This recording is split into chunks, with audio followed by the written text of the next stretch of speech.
ধ্যানাवस्थित तद्गते मनसपश्यन्ति योगिन यशन्तं न विदु सुरसुरगणाधिपा तस्मै नमः। वायुर्जमोऽग्निर्वरुणः शशाङ्क प्रजापतिस्तं पापितामहस्य नमो नमस्ते सरस्वती पुनश्च भूति नाम नमस्ते नमो पुरस्तदतिष्ठतस्ते नमस्तुते सर्वत एव सर्व अनन्तवीर्य अनन्तविक्रम तं सर्वं समाप्नोषि ततोऽसि सर्व पिता शिलकस्य तराचरस्य तमस्य पूज्यस्य गुरोर्गुर्यान् न तदशास्त्रफलीकमुद्रकैकबुद्धिमनुभाव अस्मात् तेन नादरान् महान्मान् गौर्यासे ब्रह्मण्यपादिपत्ते अनन्तदेवेश जगन्निवास तमक्षरं साक्षात् तस्मात् पुनः सादये काममीशमित्रं पितेव पुत्रस्य सखेव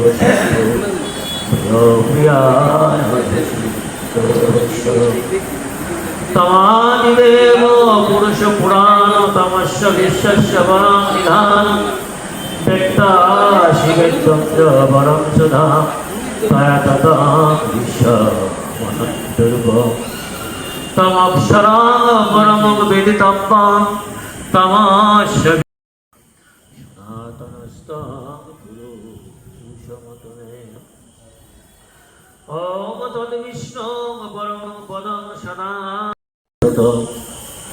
दिविव चक्षुरादत दिविव चक्षुरादत जयति जयति देव देवकीनन्दन जयति जयति कृष्ण विष्णुवंशपतिवा जयति जयति श्यामलोकमलाङ्ग जयति जयति भारतमुकुन्द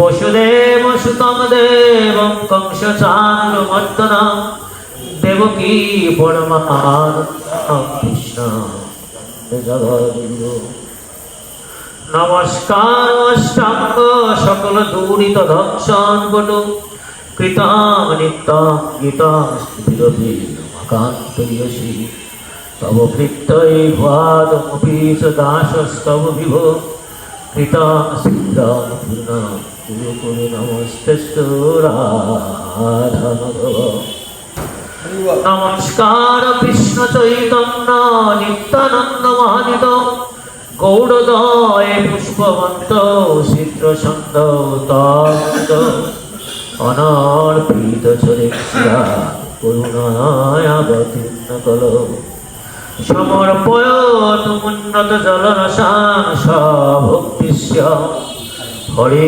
पुरट सुंदर दुति कदम्ब सन्दीपित सदा हृदयस्कन्दरे स्फुरतुवा शशीनन्दन नमस्कार मात विष्णुप्रिये मात तुलसी प्रियदर्शिने हरिदर्शन दिवार्षि प्रसिद्ध वल्लभे नमो पित्रे जन्मदात्रे सर्वदेवमया च सुखदाय प्रसन्नाय सुप्रीताय महात्मने पितृतुभ्यं नमो नित्यं सदार्थाय महाचिने विमलगणदात्रे च नमस्ते गुरुवे सदा जननी जन्मभूमिश्च स्वर्गादपि जगर्भे जायते जन्म यस्य स्नेहेन जीवति समाता ईश्वरी साक्षात् तद्देवीं प्रणमामः नमो वंशकल्पतरुभ्यश्च कृपा सिन्धवो एव च पतितानां पावनेभ्यो বৈষ্ণবেভ্যো নমো নমঃ। নমো ধর্মায় মহতে কৃষ্ণায় বেদসে ব্রাহ্মণেভ্যো নমস্কৃত্যং ধর্মানুবক্ষে সনাতনম। হরে কৃষ্ণ কৃষ্ণ কৃষ্ণ হরে হরে, হরে রাম রাম রাম হরে হরে। হরে কৃষ্ণ কৃষ্ণ কৃষ্ণ হরে হরে, হরে রাম রাম রাম হরে হরে। হরে কৃষ্ণ জয় রাধে। সবাইকে প্রণাম নিবেদন করছি, প্রণাম গ্রহণ করুন। হরে কৃষ্ণ। মহতী এই ভাগবত আসরে সমবেত ভাগবতামৃত সুধার তিয়াসী আমার কৃষ্ণ চৈতন্য ভক্ত মুরারি ব্রাহ্মণ বৈষ্ণব ভাগবত আচার্যগণ, ভ্রাতা ভগিনী বন্ধুবান্ধব সদনগণ এবং এই অমৃত ধামে নিভৃতচারী উপশাখা শিক্ষিগণ, আপনাদের সবাকার চরণে আবার আমার প্রণাম নিবেদন করছি, প্রণাম করছি। হরে কৃষ্ণ। আজকে আমাদের জীবনে একটি শুভ দিন, কারণ এইখানে আমরা সামান্যক্ষণের জন্য হলেও কৃষ্ণ কথা, ভাগবতী কথা, কৃষ্ণ লীলামৃত কথা কর্ণকুহরে প্রবেশ করাতে পারবো। হরে কৃষ্ণ, জয় রাধা। তো সর্বাগ্রে আমাদের যে কাজটি করতে হবে, সবার কাছে প্রথমেই যে জিনিসটা আমি নিবেদন করবো, অনুরোধ করব, প্রথমত একটি কাজ করুন। এই কাজটিতে আপনার জ্ঞান বাড়বে, আর জ্ঞান বাড়লে আপনি প্রভুর কৃপা পাবেন। ভগবান শ্রীকৃষ্ণ বাচন তদ্ভিত্তি পরিপাতে পরিপ্রশ্ন সেবয়া উপদেক্ষিতে জ্ঞান জ্ঞানীন তত্ত্বদর্শী। ভগবান শ্রীকৃষ্ণ বললেন, প্রণাম করো, সেবা করো, প্রশ্ন করো, তিনটি কাজ করো। কাকে করবে? যে তত্ত্বজ্ঞানী, যে আমাকে চিনে, যে আমাকে জানে, তাকে। তিনি তোমাকে উপদেশ দেবেন এবং সেই উপদেশে তোমার জ্ঞান বাড়বে, আর যখনই জ্ঞান বাড়বে আমি তোমাকে কৃপা করব। হরে কৃষ্ণ। তদ্ভিত্তি পরিপাতেন পরিপ্রশ্ন সেবয়া উপদেক্ষিতে জ্ঞান জ্ঞানীন তত্ত্বদর্শী। তাহলে প্রথমত যে কাজটি করতে বলছেন সেটি হলো প্রণাম। এখন প্রণাম নিয়ে কিছু কথা বলতেই হয়, দু চারটি কথা। প্রণাম কিন্তু আমরা করি, কিন্তু শাস্ত্র নির্দেশিত যে প্রণাম, সেইভাবে প্রণাম আমাদের হচ্ছে না, সেইভাবে প্রণাম আমরা করতে পারছি না, করি না। শাস্ত্রে প্রণামকে চারটি ভাগে ভাগ করা হয়েছে। তো প্রথমত চারটি ভাগে যাওয়ার আগে আমি প্রণাম সম্পর্কে একটু কথা বলে নিই। প্রণাম হচ্ছে প্রণত হওয়া, নত হওয়া, বিনীত হওয়া। আপনি আপনার বয়োজ্যেষ্ঠর কাছে, আপনি আপনার গুরুদেবের কাছে, আপনি আপনার পিতামাতার কাছে, আপনি দেবতার কাছে, প্রভুর কাছে নত। এই নত হওয়াটাই হচ্ছে প্রণত প্রণাম। এই প্রণামকে চার ভাগে ভাগ করা হয়েছে। প্রথমত হচ্ছে অষ্টাঙ্গ প্রণাম। প্রথম ভাগের নামটি হচ্ছে অষ্টাঙ্গ প্রণাম। অষ্ট অঙ্গ, অষ্ট অঙ্গ দিয়ে আপনাকে প্রণাম করতে হবে। অষ্ট একবারে যদি আমরা বলি সেটি হচ্ছে অষ্টাঙ্গ প্রণাম। এখন অষ্টাঙ্গ প্রণামে কি কি থাকবে? আপনার থাকবে জানুদ্বয়, জানুদ্বয়, পদোদ্বয়, পদোদ্বয়, হস্তদ্বয়, বক্ষ এবং মস্তক। জানুদ্বয়, পদদ্বয়, হস্তদ্বয়, 3 দুগুণে 6, বক্ষ 7 এবং মস্তক হচ্ছে 8। এই 8টি অঙ্গে আপনাকে প্রণাম করতে হবে। এর সাথে যোগ হবে দুটি জিনিস। একটি হলো চক্ষুর দ্বারা দর্শন করবেন, যাকে প্রণাম করবেন তাকে দর্শন করবেন, আর মন দ্বারা তাকে চিন্তন করবেন। 8টি অঙ্গ ব্যবহার করতে হবে। তারপরে আবার এই দুটি কাজ কিন্তু আপনাকে চালিয়ে যেতে হবে। একটি হচ্ছে চক্ষুর দ্বারা দর্শন করতে হবে, প্রভুকে দর্শন করতে হবে, মন দ্বারা প্রভুকে চিন্তন করতে হবে, আর এই 8টি অঙ্গ ভূমিতে শায়িত করে আপনাকে প্রণাম করতে হবে। এটি হচ্ছে অষ্টাঙ্গ। এবং এই প্রণামটি শুধুমাত্র যারা জাগতিক পুরুষ তারাই করতে পারে। জাগতিক পুরুষ, এই জগতে আমরা যারা পুরুষ নামে পরিচিত, শুধু আমরাই এই অষ্টাঙ্গ প্রণামটা করতে পারি, অন্য কেউ পারে না। আর মায়েদের জন্য যে প্রণামটি, এটা দ্বিতীয় ভাগ। এটি হচ্ছে পঞ্চাঙ্গ প্রণাম, 5টি অঙ্গ। এই 5টি অঙ্গে কি? 5টি অঙ্গ হচ্ছে জানুদ্বয়, করদ্বয় এবং মস্তক। জানুদ্বয়, করদ্বয় এবং মস্তক। জানুদ্বয়, করদ্বয়, তাহলে 4, আর হচ্ছে মস্তক। মস্তক বলতে কপাল, মাটিতে লিখতে হবে। জানুদ্বয়, হস্তদ্বয়, করদ্বয় আর হচ্ছে মস্তক। এই হচ্ছে 5টি। এই 5টি অঙ্গের সাথে আবার আপনাকে একটু কাজ করতে হবে। যিনি মা তাকে কাজ করতে হবে। সেটা কি? শুভ দৃষ্টি, যাকে প্রণাম করবেন তার দিকে খুব ভালোভাবে তাকাতে হবে, শুভ দৃষ্টি দিতে হবে এবং বাক্য বলতে হবে, কথা বলতে হবে। প্রভু কৃপা করো, বাবা কৃপা করো, তুমি মঙ্গল করো, সবার এরকম বাক্য বলতে হবে। আর প্রভুর দিকে একেবারে স্নেহ হাসি দিয়ে তাকাতে হবে, শুভ দৃষ্টি। শুধুমাত্র অঙ্গ ব্যবহার করলে কিন্তু হবে না, এই কঠিন দিক কিন্তু তাকে থাকতে হবে, শুভ দৃষ্টি থাকতে হবে, যে বাক্য থাকতে হবে। আর অষ্টাঙ্গ প্রণামে শুধুমাত্র চক্ষু দ্বারা দর্শন করতে হবে, মন দ্বারা চিন্তন করতে হবে, ওখানে বাক্য নেই, সাহিত্য অবস্থায় কোনো বাক্য নেই। কিন্তু পঞ্চাঙ্গতে আবার বাক্যের কথা বলে গেছে। তাহলে এই দুটি ভাগ। আরেকটি ভাগের নাম হচ্ছে, সেটি হচ্ছে ত্রঙ্গ, 3য় ভাগ। ওটির নাম হচ্ছে ত্রঙ্গ প্রণাম। এই ত্রঙ্গ প্রণামটা কি? ত্রঙ্গ প্রণামটা হচ্ছে মস্তক এবং হৃদয়ে অঞ্জলি প্রণাম।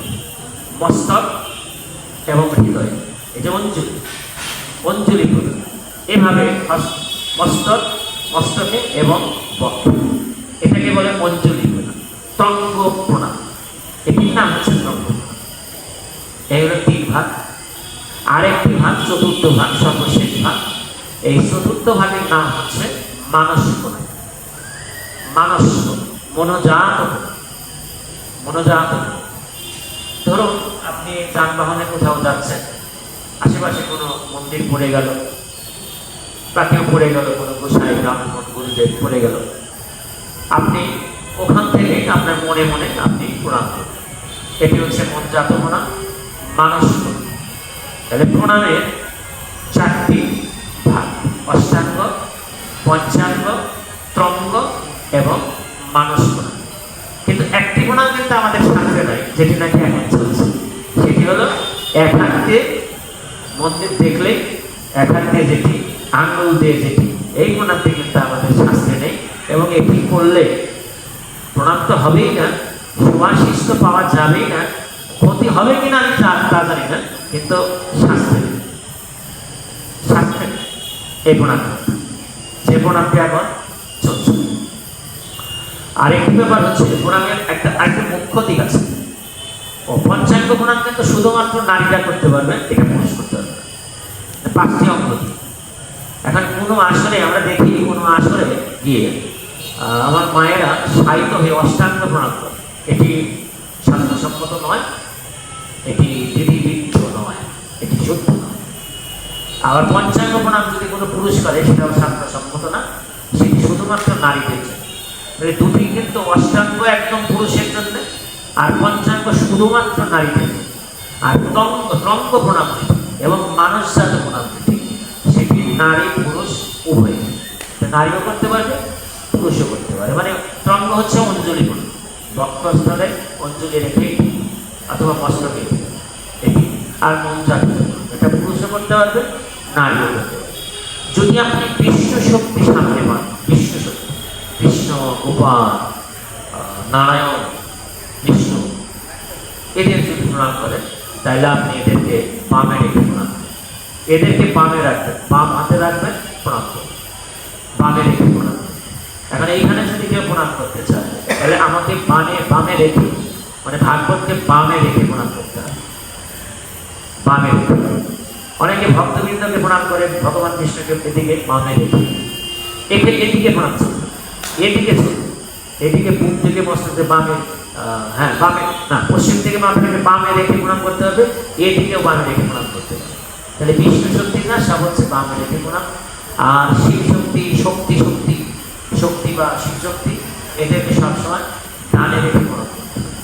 তাহলে বামে ডানে কিন্তু চিহ্নিত হয়ে গেল। এখন একটি দিক সেটি হলো সম্মুখে কাঁধে প্রণাম করবেন। সম্মুখে আপনি বাবা মাকে প্রণাম করবেন, আপনি গুরুদেবকে প্রণাম করবেন, বয়োজ্যেষ্ঠ দ্বারা তাদেরকে প্রণাম করবেন সম্মুখে। আর প্রণামের আরেকটি দিক আছে, কেউ অবশ্য তত্ত্বকথা তো আর শেষ নেই, এক একজন এক এক রকম বলে থাকেন।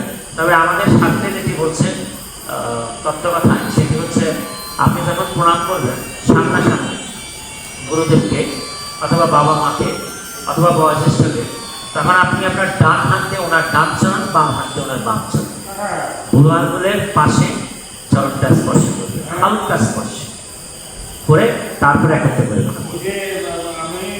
এটি হচ্ছে আমাদের প্রণামের নিয়ম। তাহলে প্রণাম সম্পর্কে আমি একটি ধারণা দিয়ে গেলাম।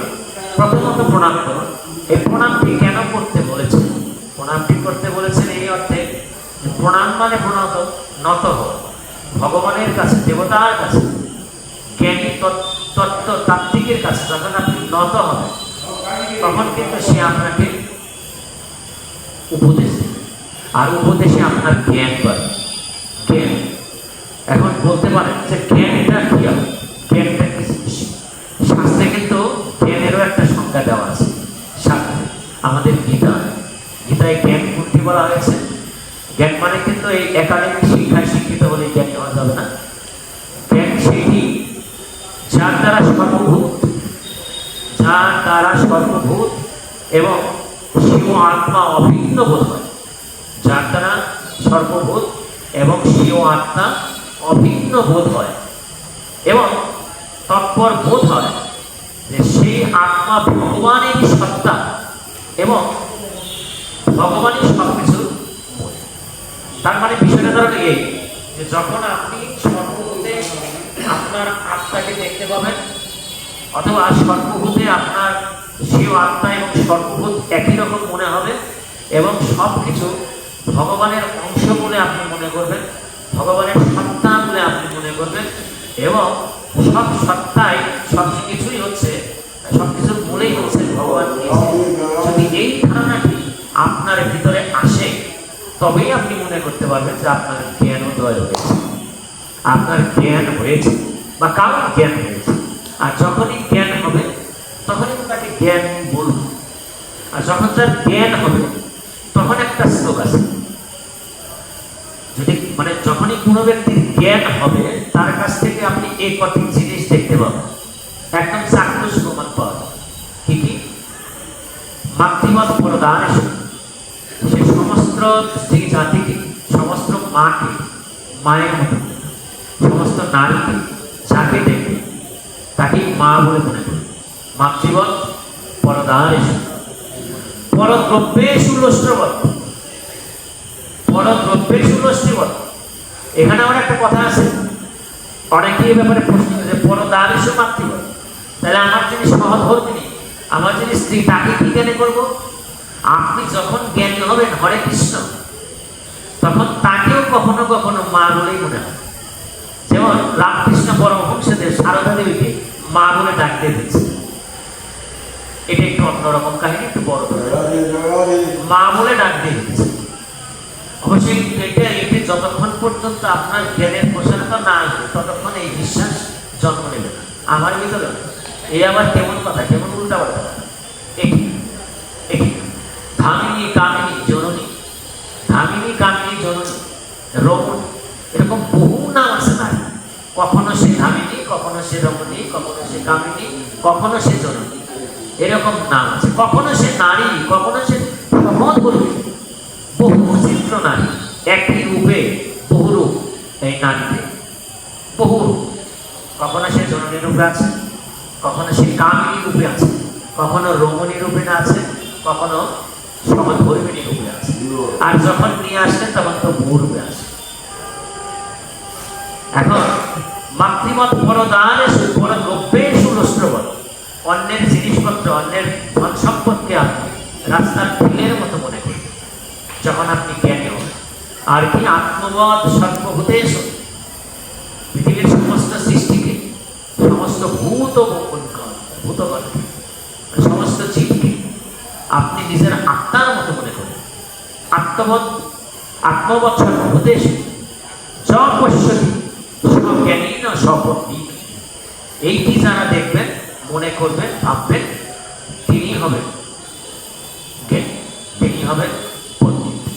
আর এই জ্ঞানটি আসবে তখনই, গীতার হচ্ছে প্রথম যে কথাটি, যে আপনি যদি নত হন, প্রণাম করেন, সেবা করেন, প্রশ্ন করেন তত্ত্বজ্ঞানীকে, তখনই আপনার জ্ঞান বাড়বে, প্রবৃত্তি পায়। আর জ্ঞান বাড়লে এই জিনিসগুলো দর্শিত হবে। হরে কৃষ্ণ। তো ভালো আছে? হরে কৃষ্ণ।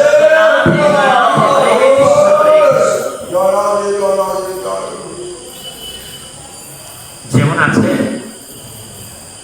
ভাবুন, ভালো আছে। যেমন আছে আপনি ভাবুন ভালো আছে। আর যতটুকু কষ্টে আছে, যদি মনে করেন যে আমি কষ্টে আছি, কারোর উপরে দোষ দিয়ে লাভ নেই। এটিও আপনি অর্জন, এটি কর্ম। কাজে দুঃখ করেও লাভ নেই, অতিরিক্ত খুশি হয়ে লাভ নেই। যা কিছু হচ্ছে তার অর্ধেক হচ্ছে আপনার কর্মফলের কারণে হচ্ছে, আর অর্ধেক হচ্ছে আমার প্রবৃত্তি পায় যাচ্ছে। ভালো আছে, প্রবৃত্তি পায় যাচ্ছে। আর যা কষ্ট করছেন, যতটুকু কষ্ট করছেন, এটি আপনার কর্মফলের কারণে হচ্ছে। ছোট্ট একটা কথা বলি, হরে কৃষ্ণ। ছোট্ট একটা কথা বলি, সত্যযুগে একজন সদাচারী ব্রাহ্মণ ছিল।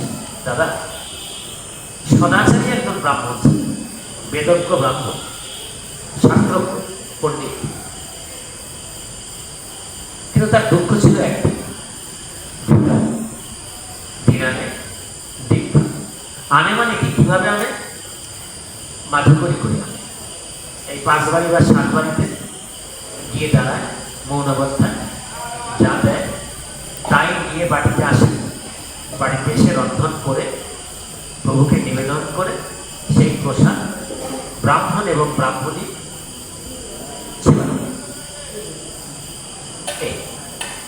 তাদের ঘরে একটি মাত্র সন্তান, একজন মাত্র কন্যা। এভাবে মোটামুটি চলছে। কিছুদিন পরে, কিছুদিন যেতে যেতে যেতে যেতে বাচ্চাটির বয়স যখন 7, 8, 10, তখন দৈবাৎ তার যে স্ত্রী সতীসার তৃণমূলী, বাচ্চাটির মা,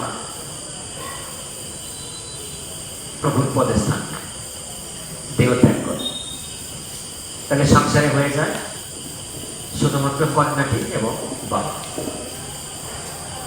ভিক্ষা যাদের সম্পদ, ভিক্ষা করে নিয়ে আসে, মাঝারি করে যা পায় কন্যার কাছে এনে দেয়। কন্যা রন্ধন করে, প্রভুকে সেবা দেয়, সেই প্রসাদ সেবা করে দিন কাটতে থাকে। তো সময় তো আর বসে থাকে না, আস্তে আস্তে আস্তে আস্তে সময় পার হয়ে যেতে থাকে। এবং এক সময় দেখা যায় যে মেয়েটির বয়স প্রায় 16 বৎসরের পদার্পণ করেছে। 16 বৎসর বয়স। এই 16 বৎসর যখন বয়স হয়, তখন তো সঙ্গত কারণে মেয়েটির বিবাহের প্রশ্ন আসে। এত বড় মেয়েটা সংসারে রাখা যায় না, বিয়ের প্রশ্ন আসে সংসারে। এখন বিয়ের প্রশ্ন যখন আসে, বিয়ে দেবে কোথেকে? বিয়ে কোথেকে? এই অর্থ ব্রাহ্মণ কোথায় পাবে?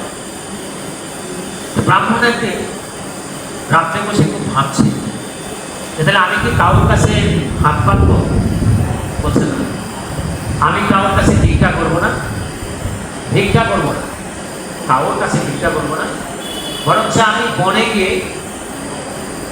বনে গিয়ে আমি লক্ষ্মীর আরাধনা করি।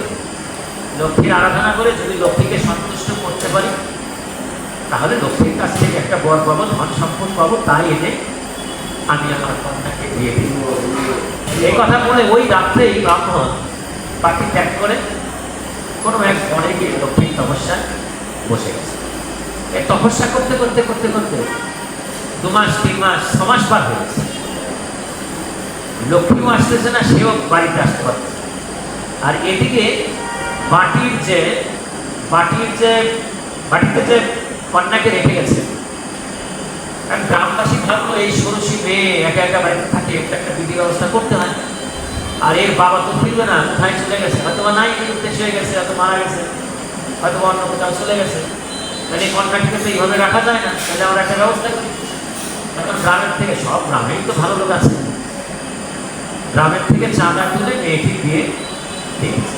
হরে কৃষ্ণ। ঠিক বিয়ে যখন হয়ে গেছে, বিয়ে যেদিন হয়ে গেছে তার পরের দিন অথবা কয়েকদিন পরেই স্বয়ং লক্ষ্মী দেবী ওই ব্রাহ্মণের আবির্ভূত হয়েছে।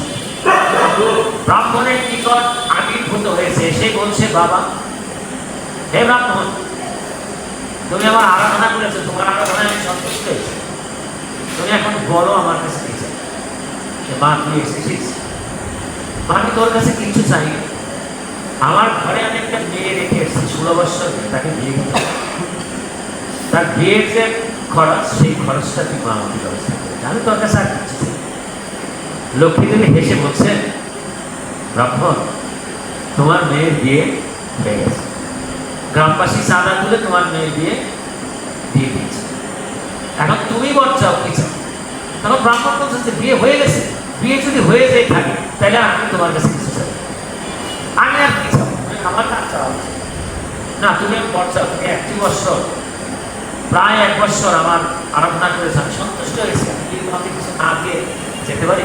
তুমি চাও, কি চাও? কি চাও? দেও বা তোমার যা খুশি তুমি তাই দাও। তুমি 1 বছর মানে আরাধনা করেছো, তুমি 1 বছরের জন্য রাজা হবে। হরে কৃষ্ণ। মা, তুমি এটা কি বললা? আমি ব্রাহ্মণ, মাধুকরী করে জীবন চালাই, আমি আমার চেহারা থেকে বোঝা যায় না যে আমি তো রাজা হতে পারবো না, তুমি কি করতে না? না, আমি যেটা বলেছি তুমি সেটাই হবে, তুমি রাজা হবে বলেই লক্ষ্মী দেবী অন্তর্হিত বলে। ব্রাহ্মণ বলছে, আমি যে বর পেলাম, এই বরে তো আমার আরো বিপদ বাড়বে, তাহলে কি করা যায়?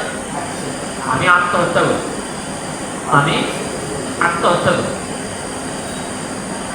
আত্মহত্যা করার কথা চিন্তা করে সে হাঁটতে যাচ্ছে নদীকে কেন্দ্র করে, যে নদীর কাছে গিয়ে নদীতে ঝাঁপতে আত্মহত্যা করে। কিন্তু যেতে যেতে তার ধারণায় আসছে যে না, আমি ব্রাহ্মণ হয়ে আত্মহত্যা করব, আত্মহত্যা তো মহাপাপ, আত্মহত্যা করলে তো আমার আত্মা যতদিন পর্যন্ত প্রলয় না আসবে ততদিন পর্যন্ত এই ভূমণ্ডলে বিচরণ করতে থাকে, সুতরাং আত্মহত্যা করব। সামনে যে রাজবাটি আছে, রাজবাড়ি, রাজদরবার, সেই রাজদরবারে আসলাম, ওখানে গিয়ে এমন একটা কাণ্ড আমি ঘটাবো যাতে রাজা ক্ষুব্ধ হয়ে আমাকে মৃত্যুর আদেশ দেয়, আমাকে হত্যার আদেশ দেয়, তাকে মৃত্যু হবে। তখন রাজদরবারে এসে উপস্থিত হয়েছে। রাজা তখন বসে রাজকার্য পরিচালনা করছে। ঠিক রাজদরবারে উপস্থিত হয়ে ব্রাহ্মণ, আর ব্রাহ্মণকে দেখা মাত্রই রাজা তো একদম দাঁড়িয়ে তাকে নমস্কার জানিয়েছে, প্রণাম জানিয়েছে, বসতে বলেছে। যখনই রাজা বসতে বলে নিচে বসতে যাবে, তখনই ব্রাহ্মণ তার নিজের পায়ের যে পাদুকা, সেই পাদুকা দিয়ে সরাসরি রাজার দিকে ছুড়ে ফেলেছে। আর যখনই ছুড়ে ফেলেছে, একদম ছুড়েছে, তখন ওই যে রাজার পিছনে যে শব্দ থাকে স্বর্ণ ছত্র, সোনার ছাতা, যে দণ্ড, সেই দণ্ডের মধ্যে দিয়ে রাখছে, একদম দণ্ডের মধ্যে দিয়ে রাখছে। আর তো সবাই একদম ক্রুদ্ধ হয়ে এই কাজ করল। তখনই ওইখানকার যিনি নাকি পুরোহিত ব্রাহ্মণ, গণব্রাহ্মণ, রাজপুরোহিত, তিনি দাঁড়িয়ে বলছেন, আজকে এই আগন্তুক ব্রাহ্মণ সে আমাদের রাজাকে বাঁচিয়েছে। কিভাবে? আপনারা দেখুন সবাই, ওই দণ্ডের ভিতরে একটি সর্প বেয়ে উঠতেছে, আর কিছুক্ষণ পরেই সর্পটি আমাদের রাজাকে দংশন করবে। আর এই ভিড়টা যাওয়ার কারণে ওই যে সর্প যাচ্ছে, দেখুন সর্প বেরিয়ে যাচ্ছে, সবাই দেখলো। যখন রাজা এটি দেখলো, তখন রাজা দৌড়ে সে ব্রাহ্মণকে একদম আলিঙ্গন করে ফেলছে, এমন খুশিয়ে বলছে, ব্রাহ্মণ তুমি আমার জীবন দান করেছো, আজ থেকে তুমি ওই সিংহাসনে বসবে, আমি তোমার নিচে, তুমি 1 বছরের জন্য রাজা হবে। আরে 1 বছরের জন্য রাজা হবে। আরে ব্রাহ্মণ বলছে, এখন ব্রাহ্মণ বলছে কি অবস্থা, আমি আসলাম আমার মৃত্যু কামনা করে, যাতে মৃত্যু হয়, আমি আমার একটা ঘটনা ঘটালাম আর কি। হা মা, তোমার কৃপা, তুমি আমাকে বর দিয়েছো। এবং বলতে বলতে বলতে বলতেই তাকে একদম সিংহাসনে বসানো শেষ, রাজা হয়ে গেছে। দিন যাচ্ছে, দিন যাচ্ছে, দেখুন কিভাবে আছে। দিন যাচ্ছে 6 মাস, 8 মাস, ঠিক 1 বছরের কাছাকাছি সময় প্রাক্তন যে রাজা, সে বলছে শুনুন আমরা একটু মৃগ আছে, হরিণ শিকার। তখন এই ব্রাহ্মণ রাজাকে দিয়ে হরিণ শিকারে গেছে বনের মধ্যে।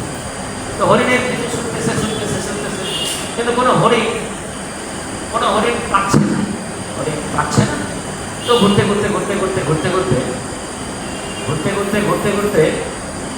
সন্ধ্যার সময়, ঠিক সন্ধ্যার সময় তারা বললো যে না, আমাদের তো আর এখন ফেরা সম্ভব না, বরঞ্চ আমরা এই বনের ভিতরে তাঁবু খাটিয়ে আমরা বনে আসতে থাকবো, কালকে সূর্যোদয়ে শিকার করে আমরা চলে যাবো, তো নিদ্রা যাপন করছে। কারণ মাঝরাত্রে ব্রাহ্মণের ঘুম ভেঙে গেছে। রাজা বর্তমান রাজা ব্রাহ্মণের ঘুম ভেঙে গেছে। ঘুম ভেঙে যাওয়ার সঙ্গে সঙ্গে দেখে যে একটা বিষধর সর্প, আগের যে রাজা, প্রাক্তন রাজা, তার পায়ের কাছে পা বেয়ে উঠা ভাবুচ্ছে। তখন এই বর্তমান ব্রাহ্মণ রাজা সে আর দেরি করে, পাশে যে তরোয়ারটা ছিল, তরোয়ারটা নিয়ে সোজা দাঁড়িয়ে গেছে। সাপটা মাথাটা একটু, সর্পটা মাথাকে একটু বের করলে সর্পটাকে মেরে ফেলবে, কারণ আগে রাজাকে দংশন করবে, মানে রাজাকে বাঁচানোর জন্য কিন্তু সে সেই চিন্তা করেছে। ঠিক যখনই নাকি তরোয়ারি হাতে দাঁড়িয়ে গেছে, তখনই যে সাইন্য যে রাজা, ঘুমন্ত যে রাজা, সে তার ঘুম ভেঙে গেছে। এবং ঘুম ভেঙে তাকিয়েই দেখে যে ব্রাহ্মণ তরোয়ারি হাতে দাঁড়িয়ে আছে।